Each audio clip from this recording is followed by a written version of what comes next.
Hey everybody, so here's the long-awaited top 10 from the 2024 season. It's probably not long-awaited by many. Long-awaited?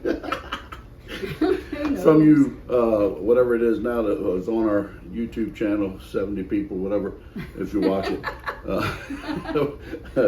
We're going viral, Tracy. Anyway, we got virals all the time. So it was a good season overall. We were able to try, I think, over 30 new varieties of figs this year. Who knew? Because I got so carried away last year, or the beginning of this year. But we've been able to narrow that down. So for those who don't know, I mean, my fig farm is literally a half acre. It's my yard. But I have 21 trees already planted. We're probably going to plant another 7 or so next year. I think it's spots that I've looked around the yard and thought that'd be a good place for a fig tree. We don't want our whole tree to be rows and rows of figs. The whole yard. Just half of it. But anyway, so we're gonna plant probably another 7. This year was to figure out what 7 do we really like and do we want to plant. I mean, honestly, there's a couple in ground already that if we had to do it all over again, I would not have planted. Well, we might dig them up. We can dig them up. Maybe. I mean, they're well established. They're growing. It's not that the figs aren't still good figs. Just compared to the other ones we're growing, they're not as good of figs. Yeah, we found better. So anyway, we're going to be getting rid of a lot of varieties that we just weren't super crazy about. But we've narrowed down for this year. And here's the thing. Next year, this might be a different top 10, even though the plan for us is to really get, 28, 30 trees in ground. 10. We're way past that. The goals are different. Our goals are different. Yeah, but to get them in ground and that for them to grow with little to no attention at all other than picking figs. And then pruning for size and ease of harvesting and so forth, and to sell cuttings, etc., etc. So there's some I'm going to keep in pots because we can't grow them here, and I'll keep playing with those and growing those just because it's worth it. So a couple of those are on the list that we're going to talk about today. So let's get to the top 10. All right, we're going to start at number 10 and work our way down to number 1. Are you ready?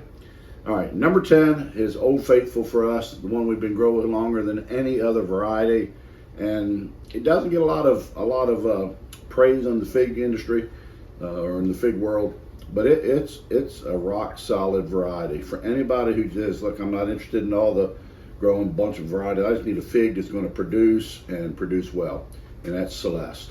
Celeste. It's always been my number 1. I tried a lot before I found any better than Celeste. The taste is amazing. The tree puts off so many figs. It is a great fig variety. Yeah. Last year, I have 2 trees. Now, they're both mature. One 20-some years old, and the other about 10, 12 years old. But we picked over 5,600 figs off of those 2 trees this year. I mean, what are you going to say about that? There's a lot of figs, and they're good figs. They're not big figs, but they're delicious. They're sweet, especially in the peak summer season. They're incredibly tasty. Really, really good figs. Not a ton of seeds. Yep. So that's number 10 for us, but we love it. We'll never get rid of Celeste. Number 9. It's a new one on our radar. Got this from Big Bill at Off the Beaten Path in Lancaster. I don't think he originated it. It's from France. It's called Ravenddeow. It grows large. They look very similar to Figo Preto, Black Madeira. It's a dark fig, keeps the yellow neck at the top. It's not quite as dark as Figo Preto, I don't think. I don't think it gets quite that dark. It's a berry fig, but it's good. It's really good. I'm still getting them right now. Here we are in October, and so it's a later fig, but I think as it gets established, we'll probably get them earlier than this.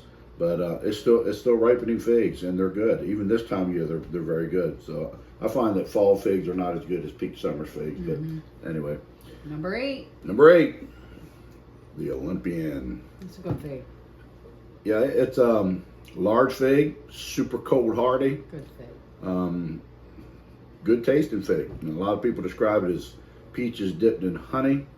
I'm not quite sure I got that when I ate them, but it was a good fig. Of course. Yes. We're not really good at the whole identifying flavor profiles. We're just, it's good or it's not good for us.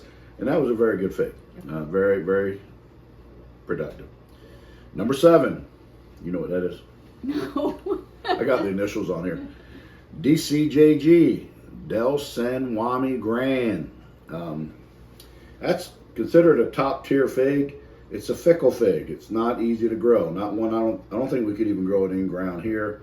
If we did, we'd probably never get figs. But I'm not certain about that. One day I may play with that. But right now it's in pots. We only got a couple figs off that this year that actually made it, because this is a very humid place, and with rain and between humidity, they split really bad. Those and Black Madeiras both. We got one perfect one that, I mean, I guess it was textbook perfect. It was perfectly ripe, hadn't split, and that was pretty amazing. It was a great fig. The other ones we got had split a little bit, and they were not the same taste quality, but still good. But we're going to keep it. We'll keep that at number 7, because that one fig I ate, woo, was good. All right. Number 6. This is personal because it's from our friend Renata. We don't know what fig it is. I have no idea. So we just named it Renata Unknown. But you taste it and you're like, oh wow, this is a keeper. We are definitely growing this fig. Yeah. And again, we only got 2 figs off that tree this year. 2. And both of them were out of the park. I mean, really good figs. It's a green fig, greenish yellow, but delicious. I'll work later to try to identify it. But we're definitely putting that one in the ground next year for sure. No question about it. Which brings us to number 5, which is really interesting. Came from the same person. Because Miss Renata said, if you like this, you're going to love the other one. So the other one, you're correct. Miss Renata is better. But number 5 is what we believe to be Calabar Nero. Not 100% certain on that. That was the best guess after lots of research. It's a large, medium to large, dark purple fig. It's a big fig. Purple red fig, actually. And it is sweet. It is so good. That's a good fig. Yeah. So we're definitely planting that one next year as well. I mean, I knew I wanted that one. I went and got cuttings back when I didn't know how to root cuttings and killed so many, it's not even funny, before I figured it out. But now... That was a training fig. Yeah. It taught you. Yeah, it's frustrating, but now we got it. Number 4. Peter's Is honey. Peter's honey, and what we thought was the Italian 258, but is not, that we've been calling 123. I think they're actually, I'm getting more and more convinced that they're at least in the same group of figs. Very similar. The last 2 I compared were almost identical. I did think that what we thought was the Italian 258, the 123 fig, was more tasty than my actual Peter's honey. It could just be age, I don't know what could it be, but I thought the 123 was a little bit sweeter. But next season, I'll actually hopefully be able to compare them a lot more and see what we think. I just have to say, everyone in the top 5, when you taste them, you go, wow. Top 6. These are really. wow figs. All these. Yeah. All these figs, really. I mean, by the way, this list comes from 62 varieties. Now, okay, so 50 varieties. About 10 of those we didn't get figs off of yet.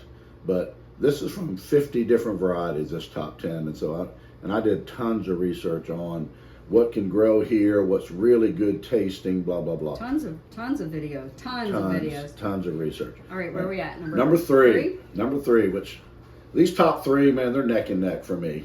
And that was White Madeira, number 1. White Madeira, it was a very prolific producer. I mean, we probably got off a little tree, not even maybe 3 foot high, 4 foot high, and we probably got 3 dozen figs off that this year. And they are delicious. Yeah. Taste like cherry.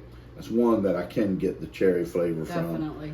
from. Deep, beautiful dark red pulp inside. It's thick. Oh man, that's a good fig. Everybody who tasted that fig said, wow, that's really, really good. Yeah. So that's definitely a keeper. I've already got it in ground.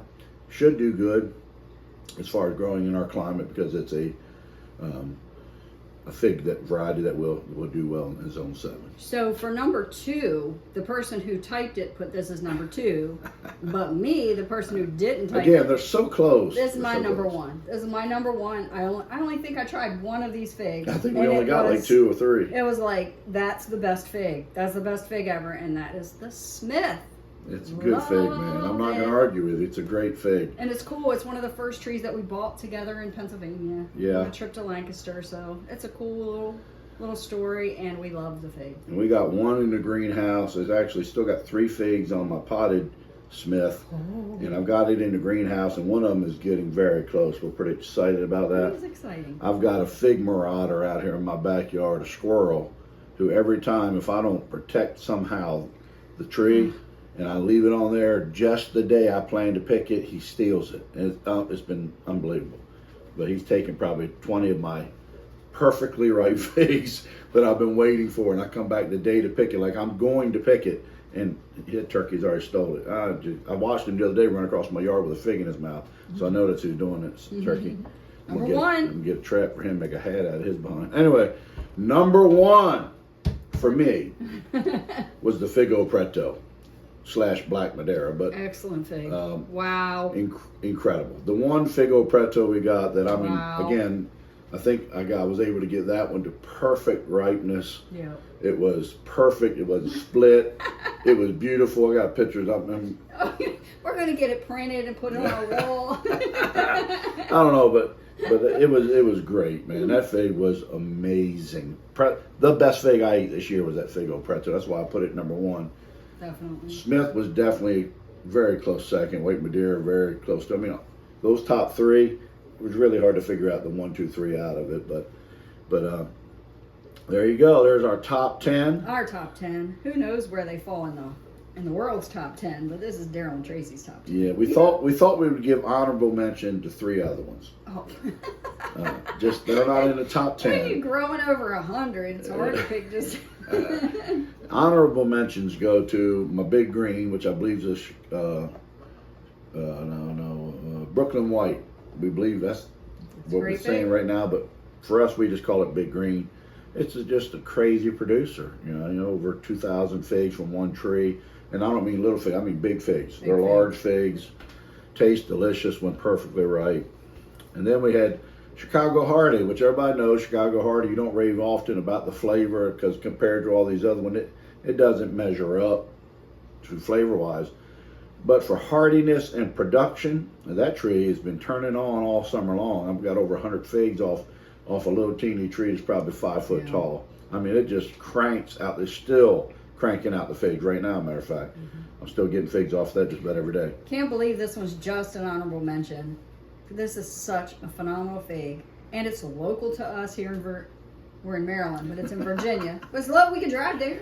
Yeah. Almost, because it's on an island. But the Hog Island fig is amazing. Yeah. And we grow the Higbee variety, not the Cleveland, Grover Cleveland variety. Higbee variety is a little bigger, has more of a citrus type. Yeah. It's a cool citrus flavor for a fig. Almost like a nectarine taste at the backside of when you're eating it. It's a good fig, and it really, man, it produced a lot of figs as well, like Chicago Hardy.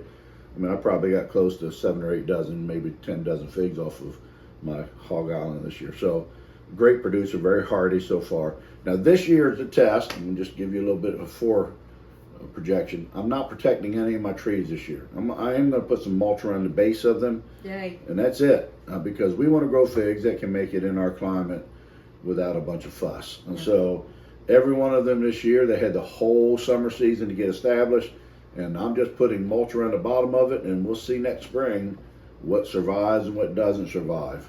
And so we'll be doing videos as we get nearer to that. So, but for now, top 10. Top 10. There's your top 10.